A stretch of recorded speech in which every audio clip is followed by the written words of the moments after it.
दोस्तों, अभी तक आपने देखा कि कैसे एक गांव की चालाक लड़की मोहिनी ने एक सीधे साधे जारुल पर इज्जत लूटने का आरोप लगाकर उसे गांव से बाहर निकलवा देती है और उसका पिता गांव का धनी किसान और सरपंच का मुखिया होते हुए भी अपने बेटे जारुल को इतने बड़े कलंक से बचा नहीं पाता। लेकिन जारुल को क्या पता था कि जिन औरतों के कारण उसका गांव, उसका पिता छूटा, उसका सब कुछ छूट गया। अब उसके साथ उससे भी बुरा होने वाला था। और उसी दिन जंगल में उसकी मुलाकात एक सुंदर बाला से होती है, जो एक सुंदरता नहीं बल्कि एक छलावा थी, और जारुल को पहली नजर में ही उससे प्रेम हो जाता है। दोस्तों, अगर आप सबने कहानी का पहला पार्ट अभी तक नहीं देखा तो पहले उसे देखें, क्योंकि ये कहानी का पार्ट 2 है। और दोस्तों, मुझे आप लोगों से उम्मीद है कि आप सब ने जिस तरह इस कहानी को अभी तक प्यार दिया है, आगे भी देंगे। तेंदुए के जाने के बाद जारुल ने दानवी की ओर देखा तो देखता ही रह गया। दानवी उसे स्वर्ग की अप्सरा के समान सुंदर लगी। वह सवांग सुंदरी थी और जारुल को प्यार भरी नजरों से देख रही थी। अचानक दानवी ने आगे बढ़कर जारुल से कुछ खाने पीने को आग्रह किया। जारुल ने मुस्कुराते हुए सिर हिलाकर अपनी स्वीकृति दे दी। दानवी ने जारुल का हाथ पकड़ा और उसे लेकर अपनी गुफा में आ गई। यह एक प्राकृतिक गुफा थी जो भीतर से बहुत साफ और आरामदायक थी। दानवी ने जारुल को पत्थर की शिला पर बैठाया और पत्ते पर रखकर अनेक स्वादिष्ट व्यंजन ले आई। जारुल को यह सब बहुत अच्छा लगा, किंतु उसने इस बात पर ध्यान नहीं दिया कि इस जंगली गुफा में इतने शानदार स्वादिष्ट व्यंजन कहाँ से आए। वास्तव में ये व्यंजन दानवी ने अपनी दानव शक्ति से मंगाए थे। जारुल के आग्रह पर दानवी ने भी खाने पीने में उसका साथ दिया। इसके बाद दोनों में प्रेम भरी बातें आरंभ हो गईं। बातें करते करते कब रात हो गई इसका उन्हें पता ही नहीं चला। रात में दोनों ने फिर थोड़ा बहुत भोजन किया और उसी चट्टान पर लेट गए। अगले दिन प्रातःकाल जब जारुल सोकर उठा तो उसका शरीर काफी थका हुआ था। उसे दानवी से अलौकिक सुख की प्राप्ति हुई थी। दानवी उससे पहले उठ गई थी और पास ही खड़ी उसे प्यार से देख रही थी। जारुल ने उसे संकेत से अपने पास बुलाया और लिपटा लिया। दानवी शर्माती हुई उसकी गोद में आ गई। इस समय उसे देखकर कोई यह कल्पना नहीं कर सकता था कि यह एक खूंखार बदसूरत दानवी है। जारुल और दानवी दोनों बहुत खुश थे। वे दिन में जंगल में इधर उधर घूमते और रात में जीवन का अलौकिक आनंद लेते। जारुल दानवी के प्यार में इतना डूबा हुआ था कि उसने उससे यह भी नहीं पूछा कि वह कौन है, यहाँ अकेली कैसे रहती है, स्वादिष्ट भोजन कहाँ से आते हैं। जारुल और दानवी सूरज निकलने के बाद देर से उठते। दानवी हमेशा जारुल से पहले उठ जाती। वह थोड़ा सा श्रृंगार करने के बाद जारुल को उठाती। कभी कभी जारुल अपने आप ही उठ जाता था, लेकिन जारुल हमेशा दानवी के बाद ही सोकर उठता था।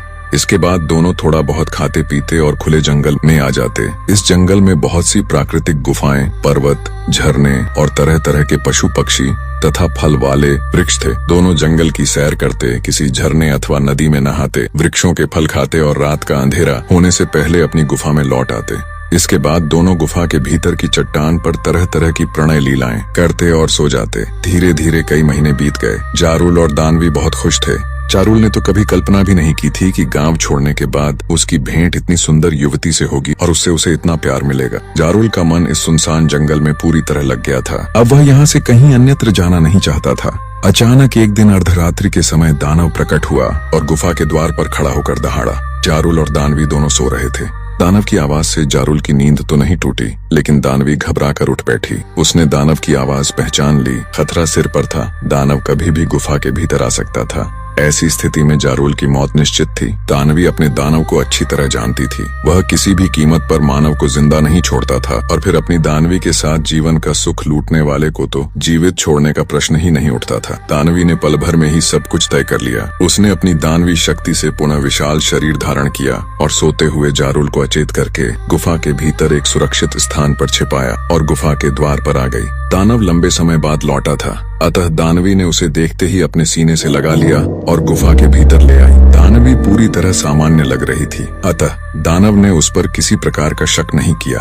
और उससे थोड़ी बहुत छेड़खानी करने के बाद सो गया। दानवी अपने दानव के साथ कुछ समय तक लिपटी हुई इस प्रकार पड़ी रही मानो वह भी उसके साथ सो रही हो, किंतु वह सोई नहीं थी। जैसे ही दानव के गहरी नींद के खर्राटे बजने लगे, दानवी उठी और जारुल के पास पहुंच गई।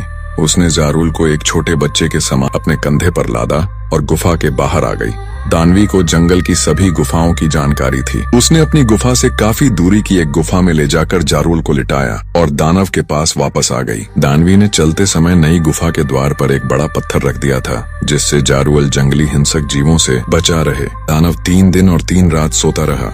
चौथे दिन वह दोपहर के बाद उठा और दानवी को प्यार करने के बाद फिर सो गया। इस बीच दानवी अपनी गुफा में ही रही। वह जानती थी कि दानव लंबे समय बाद लौटा है, अतः उसे कभी भी उसकी जरूरत पड़ सकती है। दानव चौथे दिन अर्धरात्रि के बाद पुनः उठा और दानवी को प्यार करने के बाद गुफा से बाहर निकला और जंगल में खो गया। दानव को जंगली जीवों का मांस खाने की आदत थी। धीरे धीरे दानव का पहले जैसा क्रम बन गया। वह अर्धरात्रि के कुछ पहले गुफा से निकलता, वन्य जीवों को मारता खाता और प्रातः काल अपनी गुफा में आकर सो जाता और रात तक सोता रहता। कभी कभी वह दिन में उठ जाता और दानवी को प्यार करता। दानव अपनी दानवी को बहुत प्यार करता था, लेकिन दानव और जारुल के प्यार में बहुत अंतर था। दानव अपने शरीर की भूख मिटाने के लिए दानवी से प्यार करता था और जारुल का प्यार दानवी के शरीर की भूख मिटाता था। अतः दानवी जारुल को हृदय से प्यार करने लगी थी।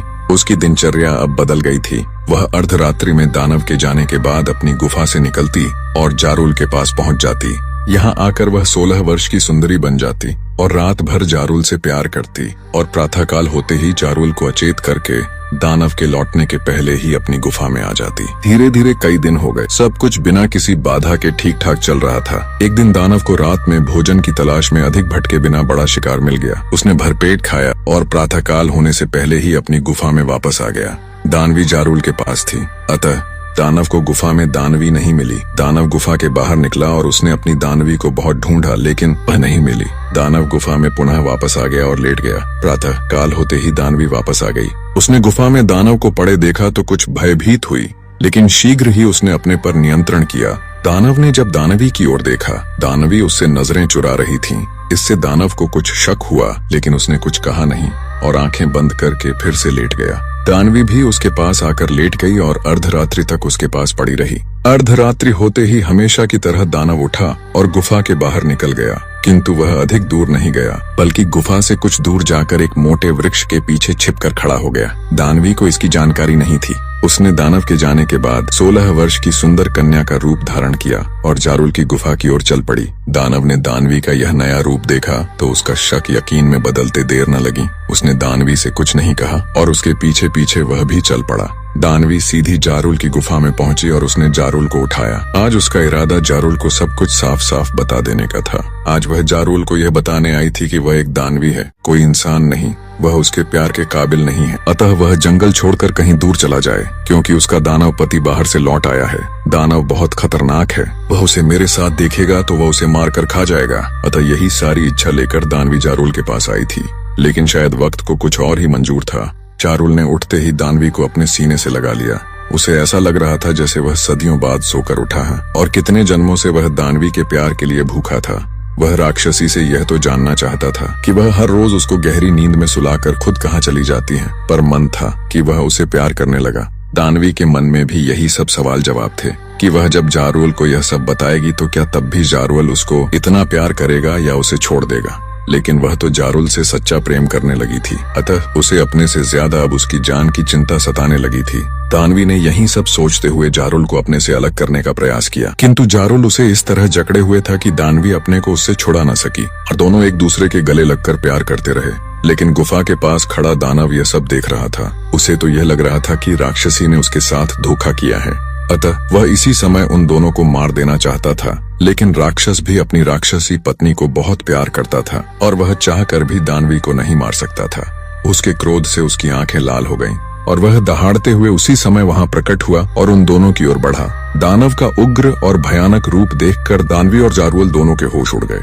दानव बहुत क्रोध में था और कुछ भी कर सकता था। अचानक दानवी के मन में न जाने क्या आया कि उसने दानवी का विशाल रूप धारण किया और जारुल को कंधे पर लादकर गुफा के बाहर आ गई। जारुल ने दानवी का यह असली रूप देखा तो वह बेचारा डरा हुआ आश्चर्य से देखता रह गया। उसे दानवी की यह प्रेम कहानी अब कुछ कुछ समझ में आने लगी कि क्यों वह उसे अचेत कर गुफा से गायब हो जाती थी और वह इतने स्वादिष्ट व्यंजन इस जंगल में कहां से लाती थी। दानवी जारुल को लिए हुए जंगल में भागते हुए चली जा रही थी। वह जारुल को इस जंगल से बहुत दूर ले जाना चाहती थी, जहां उसका दानव पति कभी भी पहुंच न सके। लेकिन शायद दानवी यह भूल गई थी कि दानव ने सब कुछ देख लिया था और वह अब किसी भी हालत में जारुल को जीवित नहीं छोड़ने वाला था। अतः दानवी के पीछे पीछे दानव भी गुफा के बाहर आ गया और दानव दानवी से ज्यादा शक्तिशाली था। वह उड़ते हुए दानवी के सामने प्रकट हो गया और जोर जोर अट्टहास करने लगा और दानवी के हाथों से जारुल को छीनने का प्रयास करने लगा। अतः जब दानवी को लगा कि वह जारुल को लेकर कहीं भी भाग नहीं सकती और यदि जारुल दानव के हाथ लग गया तो वह उसे मार डालेगा, तो दानवी ने जारुल को एक और हवा में उछाल दिया। जारुल दानव से कुछ दूर जमीन पर जा गिरा लेकिन गिरने के पहले ही दानवी ने उसे अपनी दानवी शक्ति से एक वृक्ष बना दिया, क्योंकि अगर जारुल जमीन में गिर जाता तो शायद उसकी मृत्यु हो जाती और दानवी अपने ही प्यार की हत्यारण हो जाती, और शायद इस कलंक से वह अपने आप को कभी भी माफ नहीं कर पाती। और इधर अगर गलती से जारुल राक्षस के हाथों में लग जाता तो वह उसे मार देता। इसलिए दानवी ने जारुल को एक वृक्ष बना दिया, लेकिन दानव का क्रोध अभी शांत नहीं हुआ था। वह वृक्ष बने जारुल की ओर बढ़ा। उसका इरादा इस वृक्ष को तहस नहस कर डालने का था। दानवी ने दानव को वृक्ष की ओर बढ़ते देखा तो उसके पैर पकड़ लिए और गिड़गिड़ाने लगी। दानव अपनी दानवी को बहुत प्यार करता था, अतः उसने वृक्ष बने जारुल को अभयदान दे दिया और दानवी को भी माफ कर दिया। इसके बाद दोनों ने वह जंगल छोड़ दिया और नए जंगल में जाकर रहने लगे। लेकिन शायद दानवी जारुल के प्यार को कभी भूल नहीं पाई। वह अभी भी बरसात का मौसम आरंभ होते ही अपने जारुल के पास आती है और अपनी दानवी का आलिंगन करते ही जारुल खुशी से झूम उठता है। दोस्तों, अगर यह कहानी आपके दिल को छू गई हो तो वीडियो को लाइक और चैनल को सब्सक्राइब जरूर करें।